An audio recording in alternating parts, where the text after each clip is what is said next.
Stem के बाद अब बात करेंगे लीफ का। तो लीफ जो होता है वो प्लांट का वह पार्ट्स है जो लैटरल एपेंडेजेज होता है। लैटरल एपेंडेजेस का मतलब है कि ये किनारे से निकलेगा और ये पूरा फैला हुआ पार्ट होता है। इसमें लीफ बेस होता है, पेटियोल होता है और ये लैमिना होता है। तो अगर हम बात करें तो leaf is a dissimilar lateral appendages which born exogenously on the node of stem. मान लिया अगर इस तरह से प्लांट है तो यहाँ पे नोड है तो नोड से ही ये निकलता है, या अगर ब्रांचेज है तो यहाँ से भी निकलेगा। तो ये एक्सोजीनियसली का मतलब होता है आउटर लेयर से वो डेवलप करता है। ऑलवेज बियर ए बर्ड्स, और जहाँ पे भी लीफ निकलेगा वहाँ पे एक बर्ड होगा, एक्सिलरी बर्ड जिसको कहते हैं। वही बाद में चल के ब्रांचेज भी बनेगा, इस तरह से बर्ड्स बनता है। तो अगर यहाँ पे देखिए यहाँ पे भी लीफ है लेकिन ये हम कहेंगे कंपाउंड लीफ, यहाँ पे कहीं बर्ड्स नहीं है, इसका मतलब ये एक लीफ है यहाँ, और ये भी एक लीफ है, यहाँ पे बर्ड्स होगा। यानी मान लिया ये ब्रांचेज अगर ऐसा है तो यहाँ पे बर्ड्स निकलेगा। इसको सिंपल लीफ कहते हैं, इसको कंपाउंड लीफ कहते हैं। ये भी है, एक ही लीफ है। इसमें भी क्या है कि यहाँ पे ये पेटियोल है, लीफ बेस है, पेटियोल है, लैमिना है, लेकिन ये एक लीफ है।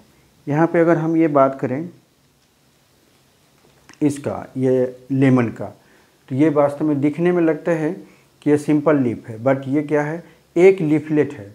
यानी लीफ का जब लैमिना कट करके एक से अधिक पार्ट में बदल जाता है तो उसको हम लीफलेट बोलते हैं।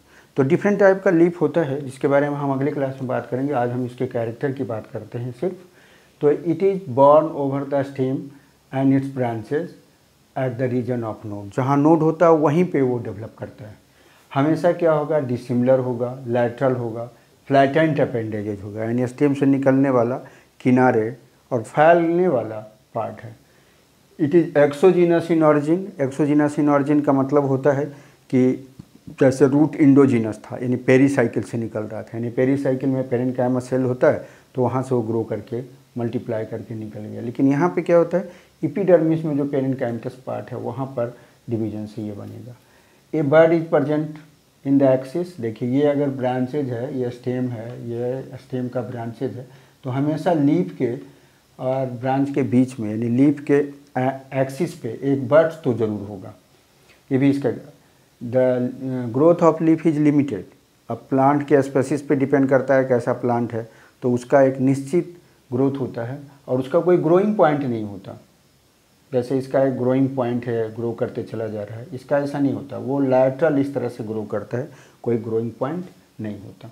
It develop in एक्रोपीटल। एक्रोपीटल का मतलब होता है कि इस तरह से निकलते चला जा रहा है, यानी जो छोटा लीफ बड़ा लीफ होगा नीचे आएगा, और या पेडिसिलेटेड हो या सेसाइल हो, तो जैसे जैसे जाएगा छोटा होते चला जाएगा।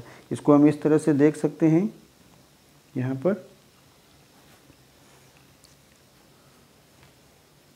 पर भी अगर हम कंपाउंड लीफ को देखें तो ये बड़ा है और इधर छोटा है, और अगर इस तरह से ब्रांचेज अगर होगा तो इधर ये नीचे में बड़ा होगा, जैसे जैसे ऊपर जाएगा वो छोटा हो जाएगा। तो ऐसे अरेंजमेंट को हम एक्रोपीटल कहते हैं।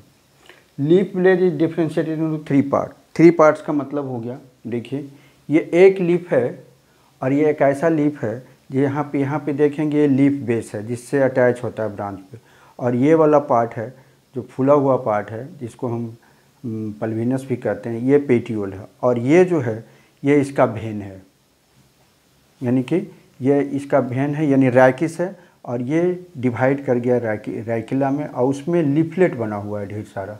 तो ये एक लीफ है। कहने को हम इसको कहेंगे कि बहुत सारा लीफ है, ऐसा है नहीं, ये एक लीफ है। यहाँ पर भी अगर हम देखें तो ये एक लीफ है। यहाँ पे पेटियोल, यहाँ पे क्या है कि ये पेटियोल की ओर लीफलेट कट गया है, एक ही लीफ है, इसको सिंपल कहेंगे। और ये भी एक लीफ है, इसको हम देखें तो ये एक लीफ है, इसका लैमिना कटा नहीं है तो इसको सिंपल कहेंगे। और इसकी बात अगर करें तो ये कंपाउंड लीफ होगा। Leaf blade poses stomata for gases exchange. मतलब यहाँ पे ये जो लीफ ब्लेड है ये हो गया लीफ बेस, ये हो गया इसका पेटियोल, और ये हो गया ब्लेड, लीफ बेस, ये हो गया ब्लेड। इसका ब्लेड मतलब लैमिना। तो यहीं पे क्या होता है ढेर सारा स्टोमाटा होता है, गैसेस एक्सचेंज होता है। और क्या होता है यहाँ पे स्टोमाटा के कारण, जैसे जैसे खुलेगा दिन में, जैसे जैसे सनलाइट होगा फोटोसिंथेसिस के कारण उसका स्टोमाटा खुलता है तो एवापोरेट करता है, जो वाटर एब्जॉर्ब किया उसको वो एवापोरेट करता है, बाहर निकालता है, उसको ट्रांसपिरेशन कहते हैं। ये जो लिप ब्लेड है सपोर्टेड होता है वास्कुलर स्ट्रैंड से, जिसको हम वेन एंड वेनलेट कहते हैं। इस प्लांट में हम आराम से देख सकते हैं कि इस तरह से एक लंबा सा पार्ट निकला है, और इधर हम देखें तो इसमें ब्रांचेज निकला हुआ है ढेर सारा। तो ये वेन है, इससे जो ब्रांच हो गया वो वेनलेट है, और ये इसका नेटवर्क है। तो बाद में देखेंगे इसका अरेंजमेंट होता है। सभी ग्रीन प्लांट जो होता है एक साथ अगर कंस्टिट्यूट होगा एक प्लांट में तो वो क्या करता है, एक फोलिएज बनाता है। तो इस तरह से हम बात करेंगे लीफ का, तो लीफ प्लांट का वह पार्ट है जो लैटरल आउट ग्रोथ है, वह पार्ट है जो नोड से निकलता है, हमेशा बर्ड बियर करता है, इसका ग्रोइंग पॉइंट लिमिटेड होता है। इसमें क्या होता है कि लीफ बेस, पेटियोल, लैमिना पाया जाता है। ये जो पार्ट है वो स्टोमाटा रखता है, ढेर सारा स्टोमाटा होगा, और वो गैसेस एक्सचेंज में भाग लेता है, फोटोसिंथेसिस में भाग लेता है, ट्रांसपिरेशन में भाग लेता है। तो इस तरह से हम लीफ के कैरेक्टर के बारे में बात की। अगले क्लास में इसके बहुत सारे डिफरेंशिएशन की बात करेंगे, वेरिएशन की बात करेंगे, मॉडिफिकेशन की बात करेंगे। Thank you.